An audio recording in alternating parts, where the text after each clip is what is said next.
Hi, everyone. It's an honor to be here. Thanks for the invitation. And today I want to talk about prospect evaluation.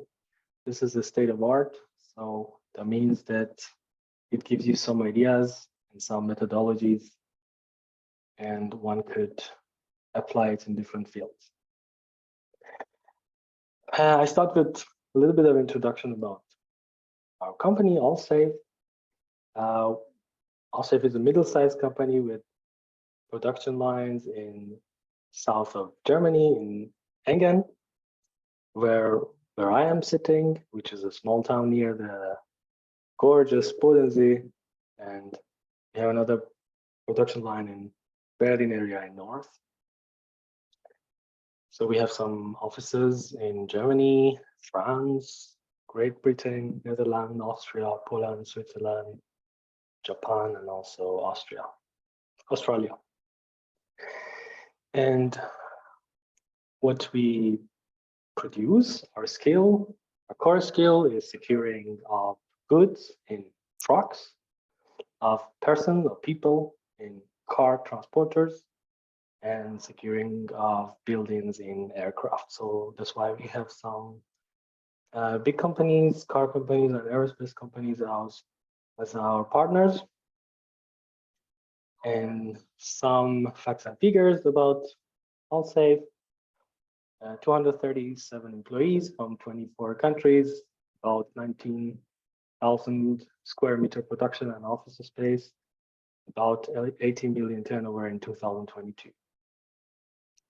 So we are focused on future. We're future oriented, and we try to have high performance production. So we are order related, one piece flow production, individualized and personalized products.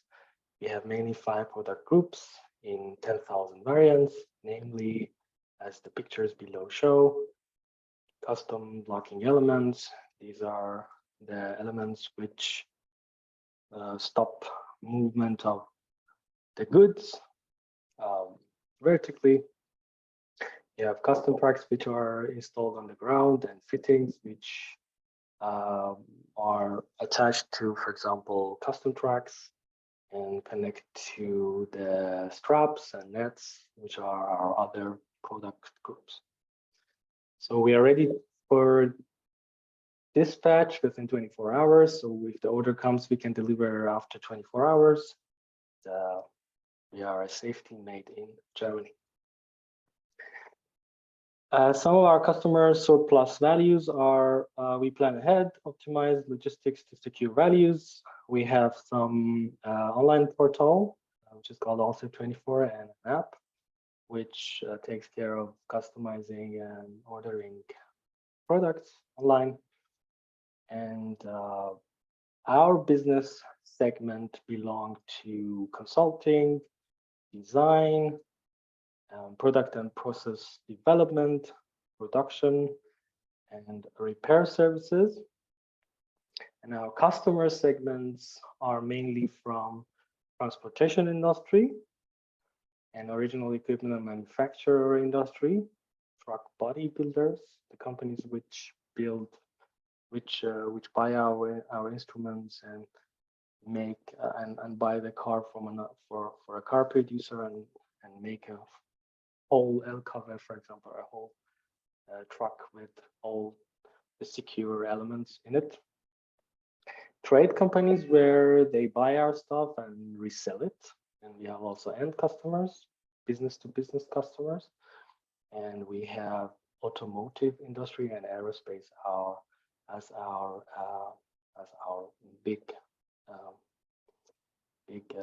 partners.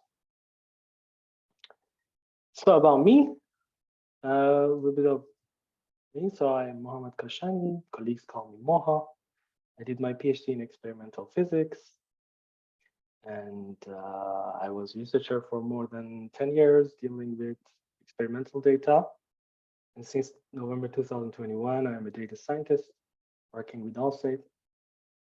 What I did so far with Allsafe has been a wide range of tasks addressing databases, data visualization, storytelling, business insights, reporting, experimentation, statistics, machine learning, modeling, deployment, machine learning ops, or data pipelines. So this is supposed to be expected also for the students which in future will join us. So pretty much all what is expected from data engineer, machine learning engineer, data scientist, and data analyst could be addressed by interest. Not only that, we are contacting internal digital customers right now, and in the future external customers, because we are a part of digitalization department, and in this sense, one has to also address project management and product ownerships. So this project that I want to talk about today started as a weekend fun side project, and I continued for a few weeks as a submarine project, maybe to literature review and talk to business experts, and then making some relevant machine learning services and talk to colleagues. And here we are with some humble results and a brilliant audience, which helps enriching the work. Another purpose of this talk is to introduce Allsafe to the university scientists and experts, and also the students of Dual Hochschule Baden-Württemberg. That could be a basis for our future collaboration. And so considering the audience, I go into some different aspects like data science, theory, and business. So in particular, the outline of the talk is as followed. So I talk about some principles of customer analysis, namely attributes of customer behavior, scoring customer metrics, clustering, decision tree, and then with that basis, I go to our case study in this case, which is customer evaluation as the first step. For customer evaluation, the attribute of customer behavior, which is like sales attributes, for example, monetary or like the turnover and so on. We use that as the basis for scoring, for giving a score to each customer, and then another like some other approaches like customer matrix, which is like somehow measuring the loyalty of the customers or the value that the customers have or the future expectations from the customers into the game, or clustering of the customers to see how close they are in this multidimensional attributes of customer behavior. And then extraction of correlation factors. So for example, let's say we have these loyal customers, what is correlated with them? Is it related to geographic location? Is it related to the branch of industry and so on? So this is the second step. And the third is revealing the hidden potential of the customers and prospects. So I just touched upon the topics. I go to the details. So no worries if it was not that clear at this point. So the attributes of customer behavior. Recency is one of the attributes of customer behavior. Recent transaction is the duration from the last purchase to a reference date. For example, if a customer ordered something last week, that would be 7 days. Frequency is the number of purchases and the analysis duration. Monetary is the total amount of purchase, let's say in euro, for example. And length is the relationship length, which is the duration from the first till the last order date. So if a customer ordered something last week, and this customer has been with us for 5 years, then the length is 5 years, recency is 1 week, and frequency is the number of times that the customer ordered in this period of time, let's say 500 times. The monetary is like the amount of money in total sum of turnover that the customer made with us. These are typical RFM attributes, which has been there out there for decades maybe.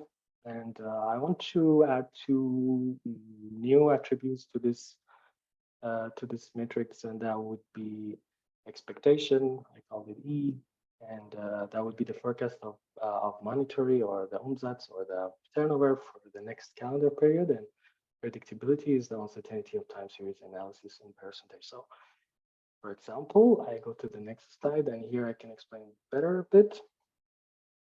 So here you see the turnover of a certain customer per month. So each point is one specific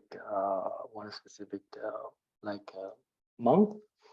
The y-axis is turnover. I removed the numbers for the confidentiality, and the x-axis is the dates. So the analysis, for example, shows in this case that the trend has been increasing up until a point around 2017, 18, and then it was going down.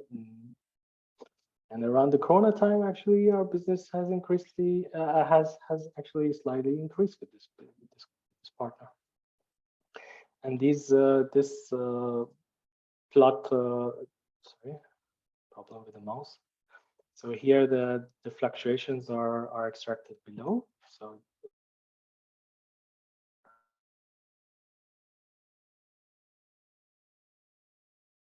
in these two plots, we get this.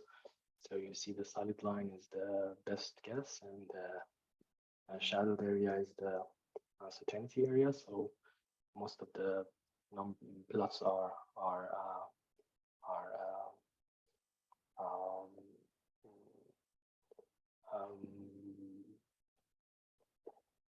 yeah, you can ask questions in the chat. I would be happy to be interrupted in case of necessity.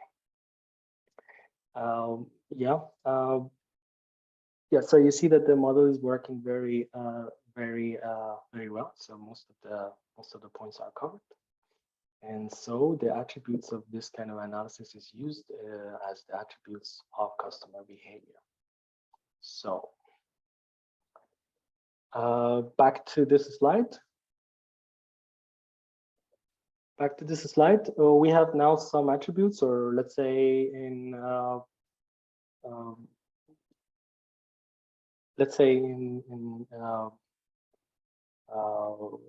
case 6 numbers attached to each customer. Now the question is, how do we give one score to the customer based on all these attributes? So one way is the following. Let's say, for example, in this case, we have the blue line are our customer, the blue circles are our customers, and the axis is a monetary axis. Some customer have a high number in their monetary, some a low number in their monetary, and the quantile of equal population is the quantiles which contain similar number of customers. So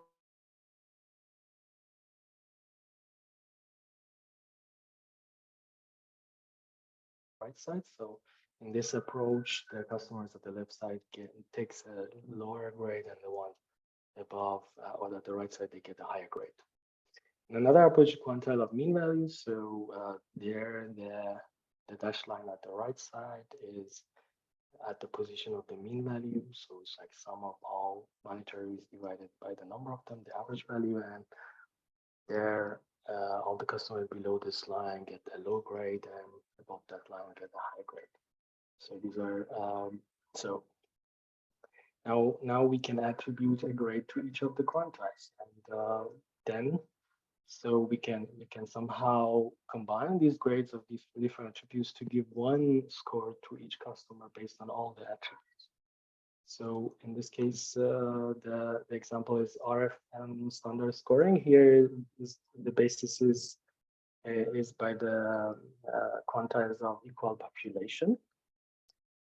So there are five quantiles of equal population, and there the grades are distributed accordingly, and then the steps are exactly as followed. Ranking of the customer based on the attributes, normalize the ranking to 100, give weight to the attributes. So maybe for our industry, the monetary or the turnover of the customer has a higher grade, 2 times more important than the, for example, recency, or in the aerospace industry, the recency is even less valuable because the customer buy a lot, but not every day, or not every month, or not sometimes every year.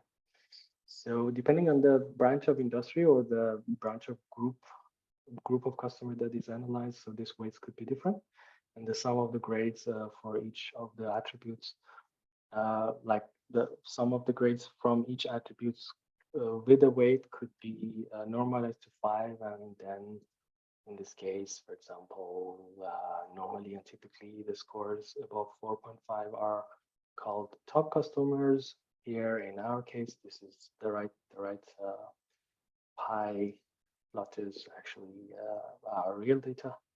So we have like 8% of top customers.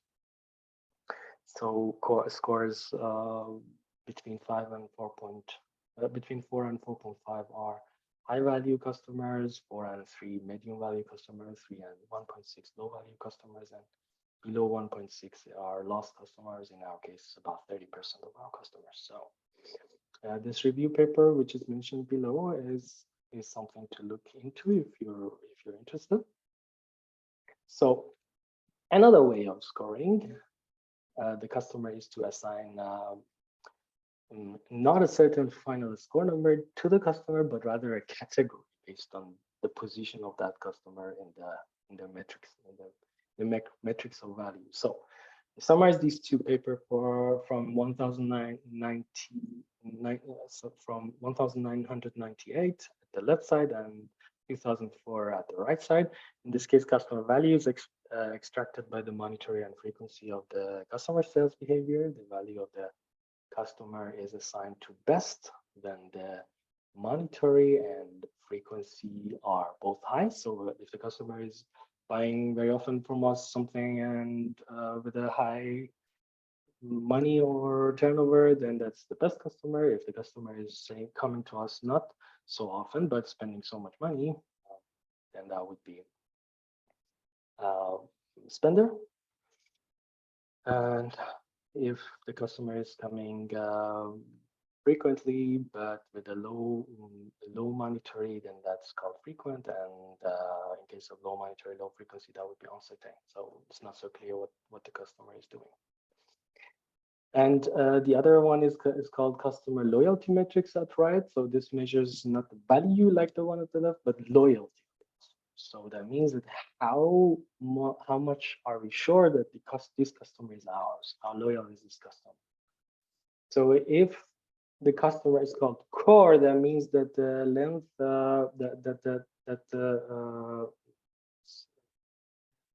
the recency is low and the length is high. So there's a mistake in this plot. Sorry about that. So the cores are the ones that have a low recency, and so in principle the L and R should change place. So the low R and high L, that means that the customer has been with us for a long time, and with a low recency, that means the customer has ordered something just recently. That's the core customer, and the customer has high length and high recency. That's potential customer. Low length and low recency. That's new customer. The last customers are the ones which has been with us not for so long time, but like as compared to the others, and they bought something from us long ago. So that's the lost customers.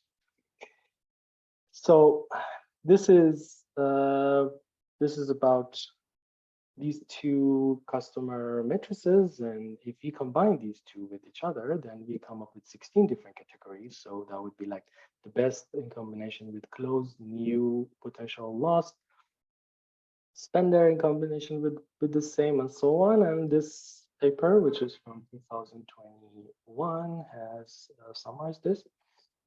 And for the fun of it, this is the real data of our company. So we have uncertain lost customers as our highest percentage of our customers, surprisingly. So 41% of our customers in the last 5 years, the analysis range in this case is 5 years, has been uncertain lost customers. So they made less than 1% of our monetary.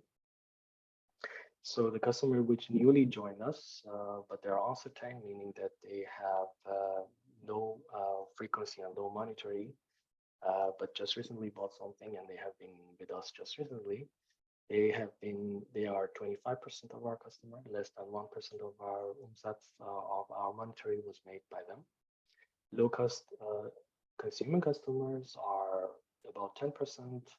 Again, less than 1% of our turnover is made by them. They are the ones which have been with us for a long time, bought something just recently, but with a low frequency and low monetary. That means that they have been with us for forever, but didn't bring so much value for us. So they are consuming our marketing resources somehow. So that's why they called consuming customers.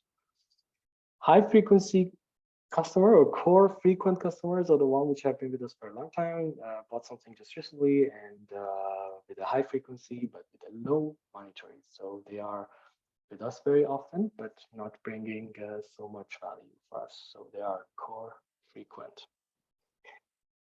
And the most important one are high value loyal customers. So they have all the good attributes. Forever with us, just bought recently something from us, very frequently order something, and with a very high monetary. They are 5% of our customers, and they are making 92% of our monetary, of our turnover. So we get most of our turnover just from them. So you can see that they're like the sum of the first four groups, which are making 85% of our customers, are less than 5% of our monetary. So there's a lot of potential there if we can understand those very many companies which are somehow out there. There is a lot of potential from them, but we need to unlock that potential to make the best out of it. So up until now, I looked at these two matrices, loyalty matrix and customer value matrix. There is like back to this slide. This is my favorite slide, maybe. So this we looked into, but this for first attribute RFML we looked into, but this one, what can we do with this? So there is no literature on this, but this was basically, this is a common idea of me and my father, maybe coming out as a paper in the future if I get the time. Here's the idea behind it. So the point here is that by those above mentioned analogy, we can attribute best core customer to both of these example customers at the left side. So you can see the customer at the left side above, customer one, is ordering very often from us every month. So every point is month. Like even recently they have bought like a little bit of something. They have been making 40,000 per month for us turnover. Recently they have dropped, but they are still ordering every month. But and that the sum of the turnover is high, and their last time they bought is just last month, for example. And so within the analysis range, so this was considered to be the top customer, core customer. And however, the trend is going down. So how can we somehow implement this and in the analysis? So there's no literature on this that I could have found. That's why I thought of this analogy, which is left here. So the names are just spontaneously made by me last night. So so there, I skip. I go through it very quickly. So wildcards are the ones which have low predictability. So but high expectations. So there are they could be very valuable, but we are not sure about it. So we can spend some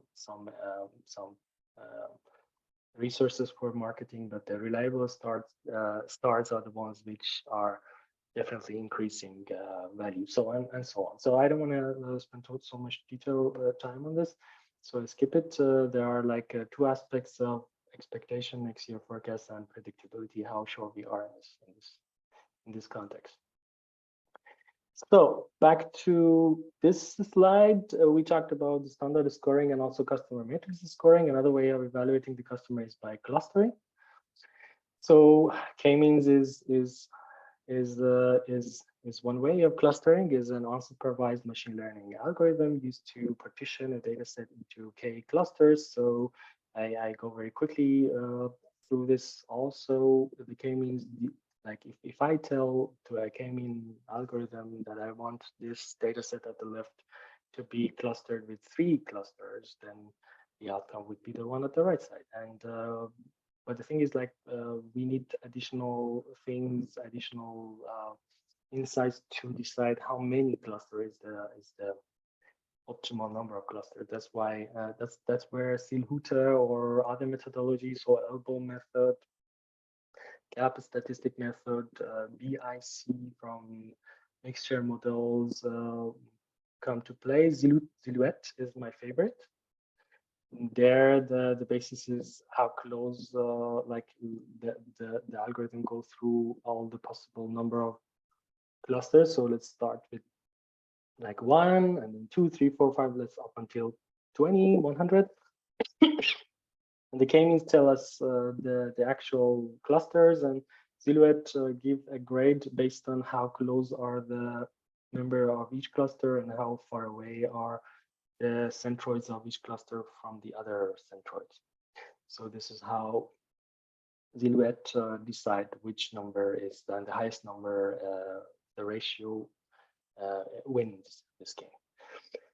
So this is about k-means. So an example in 3D, this is a group of our customer which is clustered based on frequency recency monetary axis.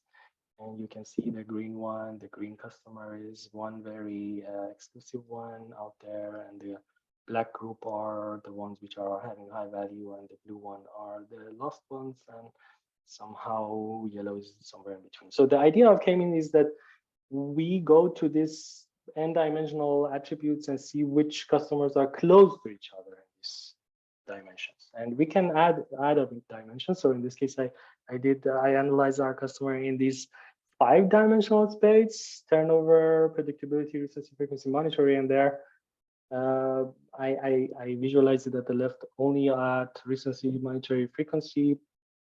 You can see the green group are like segregated or separated from the others in recency, frequency, monetary space already, but the others are somehow mixed. So how can we visualize it? Visualize a 5-dimensional data set into 3D dimension. For example, in this case, I used a T-distributed stochastic neighbor embedding. And here I can see like they are actually separated in these 5 dimensions. So the basis here is to find distances in the 5 dimensions and then reconstruct the 3-dimension or 2-dimension backward and visualize it. So yeah, this is about clustering, and the idea is again to find how close the customers are with each other. And now that we know these are our best customers, these are our lost customers, let's say, the idea is to find some correlation factors, like to see are we able to guess about the values without the turnover values or sales related attributes, but other external factors. So for example, I use decision tree or random forest. Here the principle is we guess. In this case, the example is if the risk of heart attack exists, so there are like age, weight, and being a smoker or not, which are like key factors. And we ask set of questions up until we have some leaf nodes, like I guess, and this we can do with our attributes. So then the random forest is like we distribute the tree differently. Like we start with the age ones, we start with weight another time, we start with being a smoker or not another time, and then see what which combination of possibilities give the highest vote. So this is about random forest. So I use random forest for this case. So let's go to the case study and get to the details quickly. The aim is evaluation of our prospect. So the first step, as I said, evaluate our own customer based on the sales attributes. The second step is find the correlation factors which relate to the customer success. And the third is revealing the hidden potential of the customers and prospect. So here is the some like a group of our customers, segmentation of a group of our customers. So let's say we have three main groups. So this is visualized on recency, frequency monitoring at the left, and recency, frequency monitor, length at the left, at the right. The attributes which are considered in this clustering are RFML, and it seems to have this finding here that a very big group of our customer in this category of our customer have been actually like 72% lost customers. So, and the core best customers are all exclusively good. So there are higher than 3 times standard deviation outside the range, and the core frequency are 24% of our customers. There's a lot of potential in the cluster number 0 and 1, and the idea is to find out if we can unlock this possibility with a decision tree or not. So here I used this analogy for correlating to geographic locations. So I put the latitude and longitude into the algorithm to see if there is correlation. So back to this, I used the RFML standard scoring for this analogy. So let's say there is 70% of accuracy to guess correctly who the customer belongs to which group using only latitude and longitude information, and there is like 60% mean absolute percentage error if we want to guess the exact score based on RFML standard scoring. So 70% accuracy or 16% MAPE or mean absolute percentage error is not very good or acceptable. So let's say they are not really enough or correlated. They're not enough to guess the value of the customers. So here is the map of that group of customers. So you can see that this is the Germany map, and there are like more companies at West Germany, which are our customers, and are like in this group of customers, there are some outside Germany also. But the values, like the color map at the right side is like from 0 to 5. 5 is the highest value, so the values are kind of mixed. So we can also visually see that the high value customers are not segregated in any certain point on the map. But that was just for the fun of it. So the other correlation factors, number of management changes in those companies. So I was thinking maybe the companies which are having different managers, like 10 times change of the manager, they might be less successful or more successful, but it turned out that it's not really correlated. The growth rate of the company is also not alone sufficient to guess the value of the customer. The turnover of that company or the turnover per employee was not enough. Legal form, if it's a GmbH or how big is the company, was not enough to guess. Branch of industry, Isaac number was not enough to guess the value of that company for us. Product name. So if the company is going to buy or is buying some certain products with us, there is higher chance to be a successful customer. But still, the accuracy is 40%. So by 40% of chance, we can guess correctly only by using product or product class, 27%, customer group, 25% accuracy. But the thing is, if you combine these with each other, then we drastically increase the possibility. So in the first case scenario, product class and customer group are combined. So there, I can look at our own customer without looking at their sales behavior, just by what they are buying or which customer group they belong to. I can guess by 50% accuracy if they are valuable or not. And on the other hand, the companies out there, which we have their geographic location, turnover per meter legal form and branch of industry, there we can guess actually by 30% of chance if they are good or not. But if we combine these two together, we can get up to about 90% accuracy. So if you tell me, let's go to the next slide. If you tell me this company out there is going to buy this product class. This belongs to this customer class because they are a trade company, or if they are an end customer, or if they are from aerospace or from automotive, or they are from this branch of industry. They have this much turnover per employee, and this is their legal form, and this is their geographic location. If you put in the machine learning service that I made, I can tell you back by 90% accuracy how valuable and how loyal this customer will be for us. So, and this is the outcome of this work. And so the usage of this work, policymaking to transform not good customer to good customers, so improved acquisition or marketing policy or customer relation management. So in principle, the lost uncertain companies which have the potential to drastically jump into the value and loyalty matrices, there are about 2,000 companies, and there are like 500 of them which are new, and 1,900 of them which are lost customer. We can go back to them and gain them again. And most of them, 96% of them, are belonging to the cluster 0, which were assigned to the lowest value customers. So there's a lot of potential there, which we can unlock for our own customers with this analogy.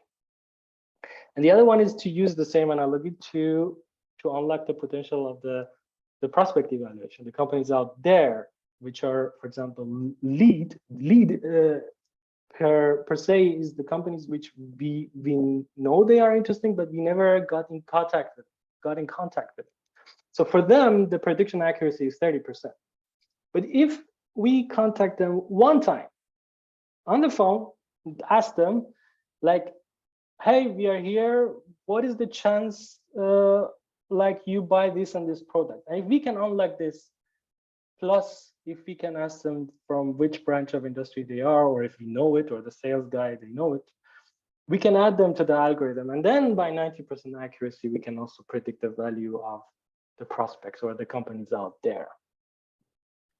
So with that being said, I very shortly address upon general advantages of such work. So the complex correlation can be found, which otherwise often only people with many years of experience can see. This is a general advantage of such kind of projects for a company, and preservation of knowledge that is lost to the company due to the demographic changes, and make use of the data which is not used in the process of decision making so far into the game. And what are the steps to implement this in practice in your company?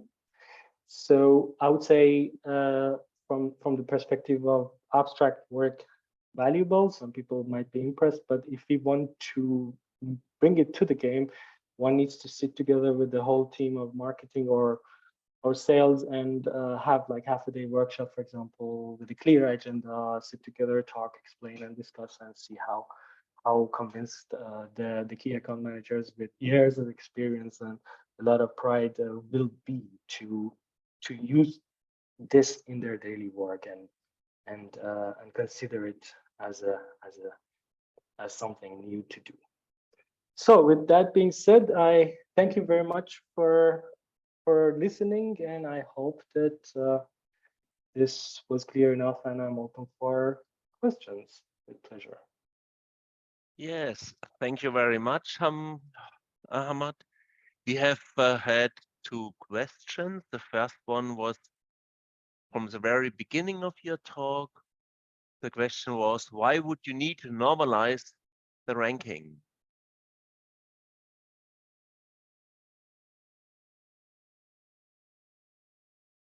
We can hear you. You had to open your microphone. Okay.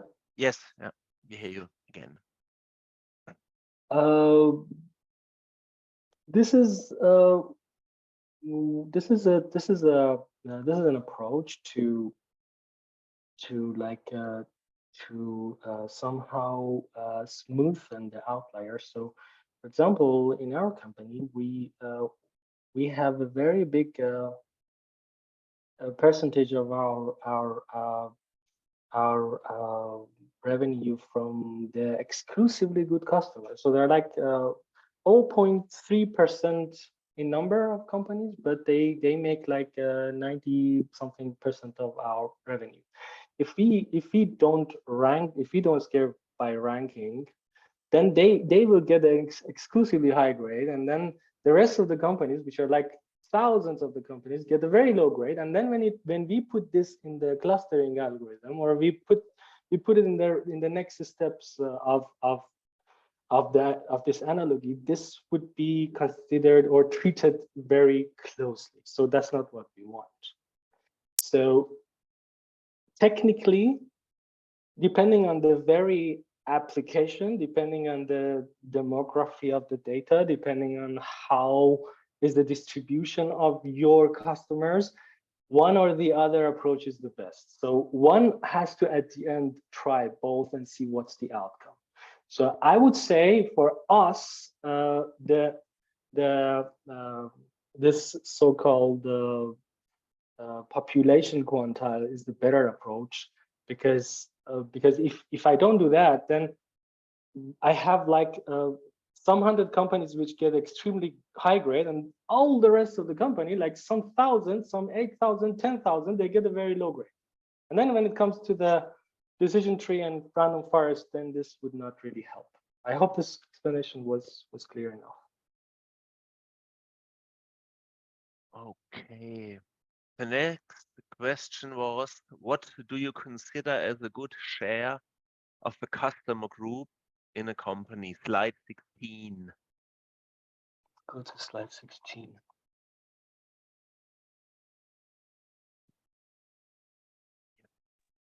So maybe I give an explanation to this question, Mohammed. Go ahead. So like traditionally we have the A, B, and C customers, and usually say, okay, 15% of the A customers have around 80% of the financial turnover.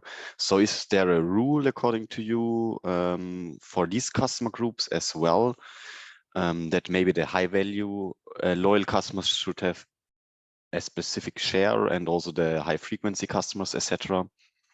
Or do we have any recommendations about this?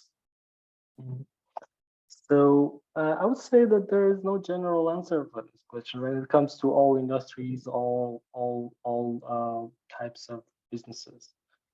They are different, like depending on the type of industry, depending on the type of business, depending on many things, this could be completely different. But when it comes to our company, our very use case, the type of company we have is a lot of shopping is like a safety company, like a secure loading company. We have some very big agreements or big projects with some big companies, and that somehow changes the analysis. So I also consider sometimes to remove them from the analysis, so to understand or unlock the potential of the other groups.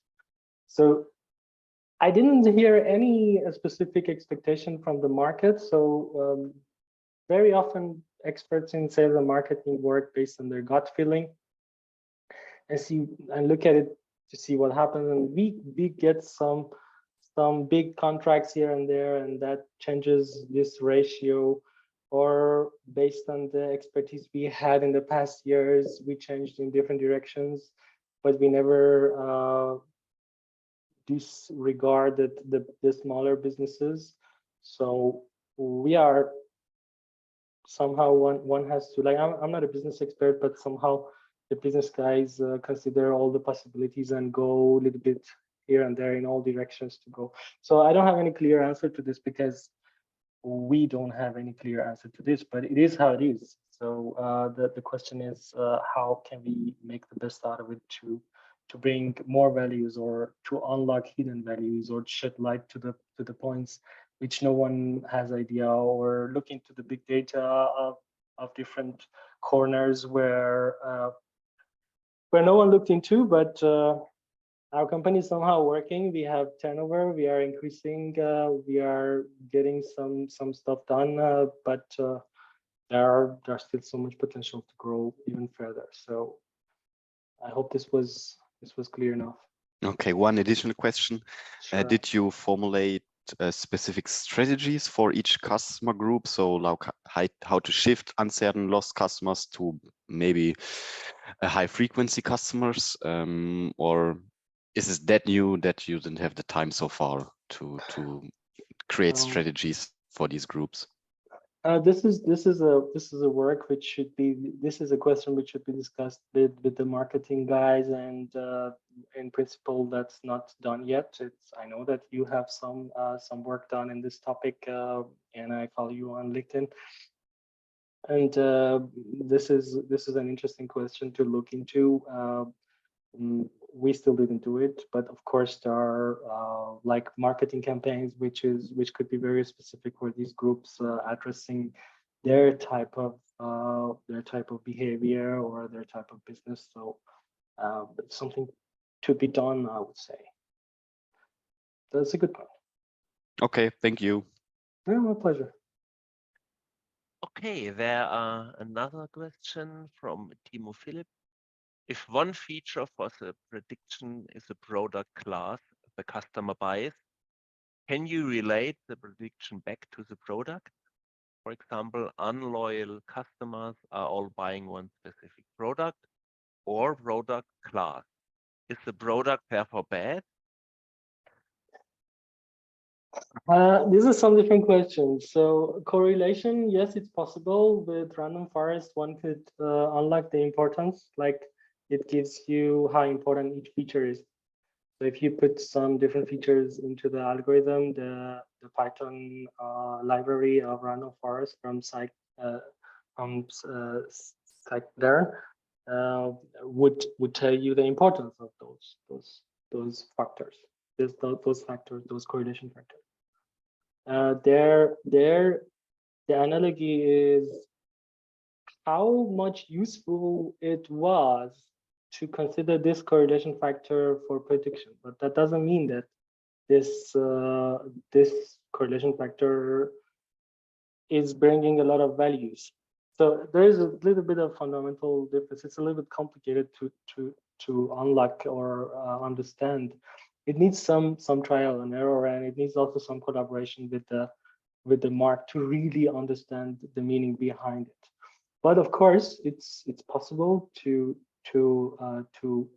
check the importance of those correlation factors. And is the product therefore bad? No, this cannot be necessarily the case. Let's say like this product is being like boosting in the business, in the industry or in the market.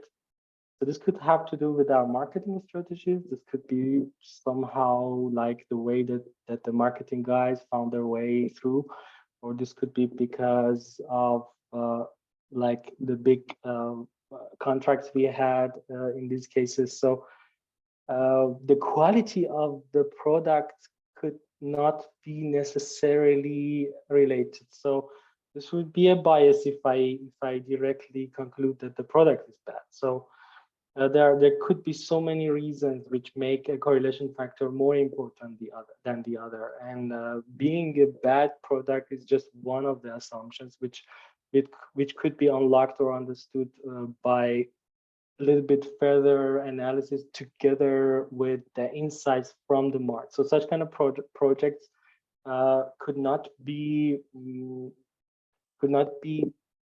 led or could not be concluded alone with the data science department, but the close collaboration with the mark guys, with their gut feeling, with all the knowledge they have, that they somehow have in their gut feeling or in their daily work, which is somehow sometimes secret for them, or sometimes it's somehow not written anywhere. So all these knowledge here and there are needed to really bring this work into value for the company. I hope this explanation was enough.